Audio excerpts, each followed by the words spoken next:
গত কয়েকদিন ধরেই সারা পৃথিবীর ১ নম্বর প্রশ্ন, নেতানিয়াহু কি আসলেই মারা গেছেন? আসছেন না কেন মানুষের সামনে? যুদ্ধে সেনাদের সাহস যোগাতে যেখানে প্রধান নেতারা থাকেন সম্মুখ সারিতে, ইরানের আরাঘচির মতো নেতারা মিশে যান জনতার সাথে, সেখানে নেতানিয়াহুর খোঁজই নেই। যেন হাওয়ায় মিলিয়ে গেছেন নেতানিয়াহু, যেন তাকে হাওয়ায় মিলিয়ে দিয়েছে ইরান।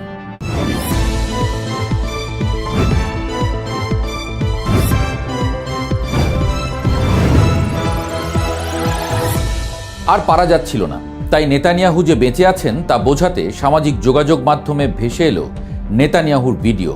দিব্যি কফি খাচ্ছেন, হাতের আঙুল গুনে দেখাচ্ছেন। কিন্তু বাদ সাধল তখনই যখন আবার রব উঠল এই ভিডিওটি আগেরটার মতোই ফেক, অর্থাৎ এআই দিয়ে বানানো ডিপফেক ভিডিও। প্রশ্ন আরও জোরালো হলো, নেতানিয়াহুর অধ্যায় তাহলে এখানেই শেষ হলো? মানুষের মন বড় বিচিত্র।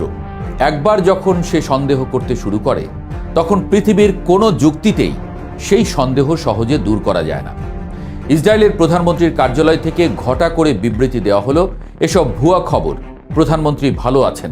প্রমাণস্বরূপ ভেরিফাইড এক্স অ্যাকাউন্টে প্রকাশ করা হলো একটি ভিডিও। দৃশ্যপট জেরুজালেমের সাতাফ ক্যাফে।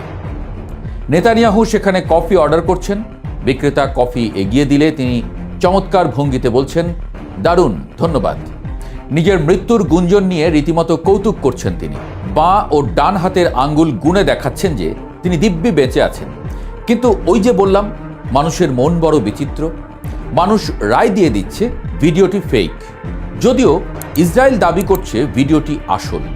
যা হোক, ভিডিও প্রকাশের পরপরই সামাজিক যোগাযোগ মাধ্যমে শুরু হলো চুলচেরা বিশ্লেষণ।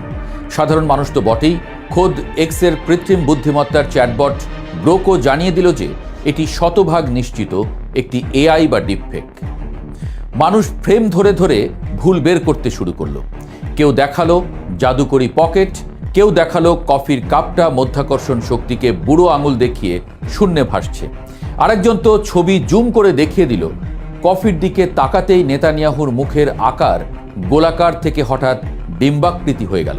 কিভাবে? অনেকে বলল দৃশ্যপটটি বিশ্বাসযোগ্য মনে হলেও আদতে এটি একটি উন্নত প্রযুক্তির কাল্পনিক ভিডিও। মানুষের মনে ততক্ষণে একটি কথাই গেঁথে গেছে, নেতানিয়াহু জনসম্মুখে আসার মতো অবস্থায় নেই, অথবা ইরান তাকে সত্যি গায়েব করে দিয়েছে। এই গায়েব হয়ে যাওয়ার গুঞ্জনের পেছনে অবশ্য যথেষ্ট যুক্তিসঙ্গত কারণ আছে। মধ্যপ্রাচ্যের পরিস্থিতি এখন আর আগের মতো নেই। একটি সময় ছিল যখন ইসরায়েল চাইলেই যে কোনো দেশের উপরে বিমান হামলা চালিয়ে নিরাপদে বীর দর্পে ফিরে আসতে পারত। কিন্তু এখন দৃশ্যপট আমূল বদলে গেছে।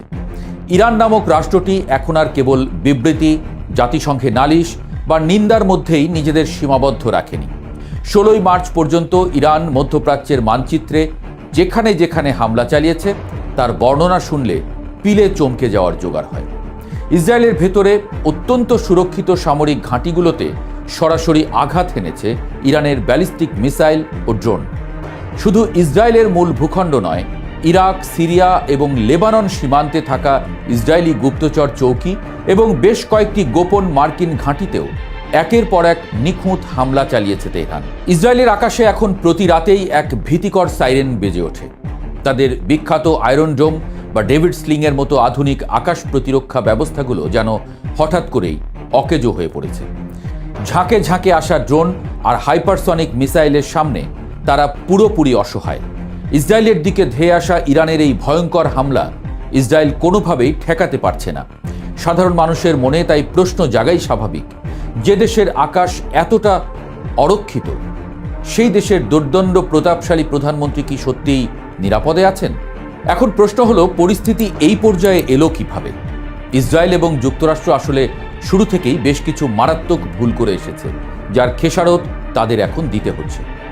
রাজনীতিতে অতি আত্মবিশ্বাস অনেক সময় পতনের মূল কারণ হয়। প্রথম ভুলটি ছিল ফিলিস্তিনে, বিশেষ করে গাজায় মাসের পর মাস ধরে সীমাহীন ধ্বংসযজ্ঞ চালিয়ে বিশ্বের সাধারণ মানুষের সহানুভূতি চিরতরে হারিয়ে ফেলা।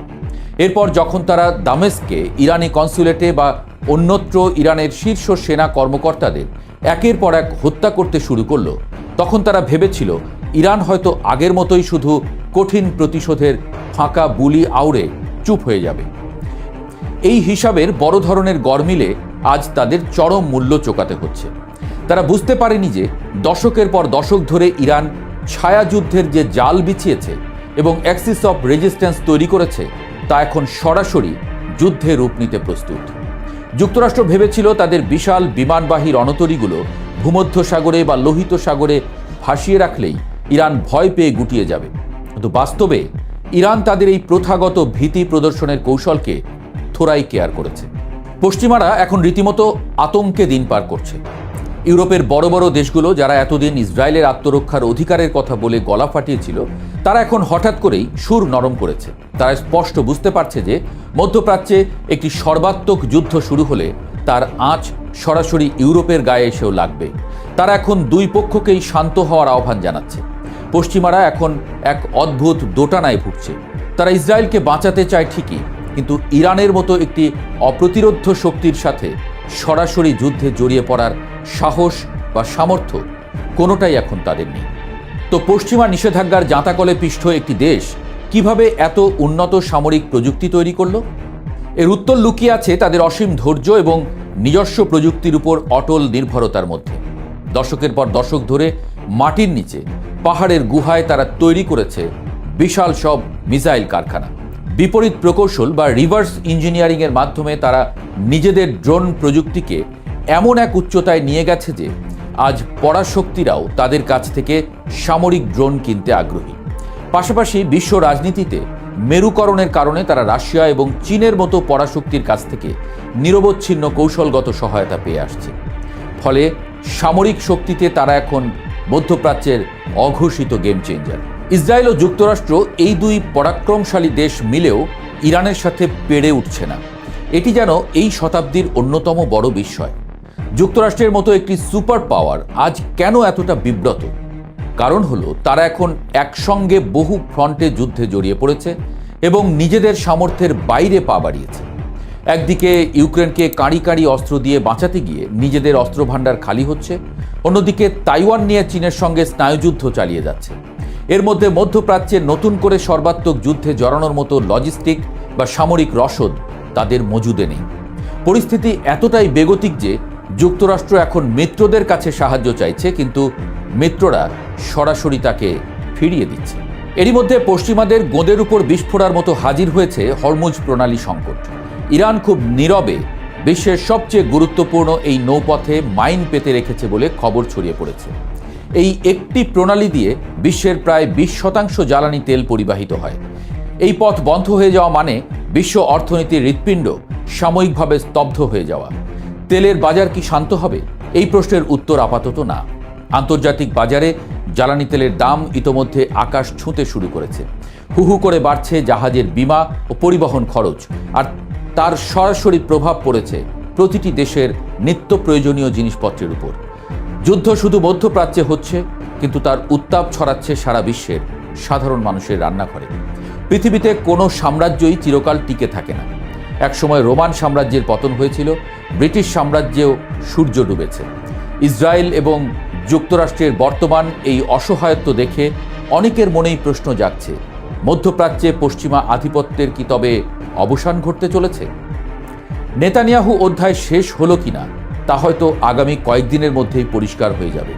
কিন্তু ইরান যে ইসরায়েলের বুকে কাঁপন ধরিয়ে দিয়েছে এবং বিশ্ব রাজনীতির পুরনো হিসাব নিকাশ চিরতরে পাল্টে দিয়েছে, তা আর অস্বীকার করার কোনো উপায় নেই।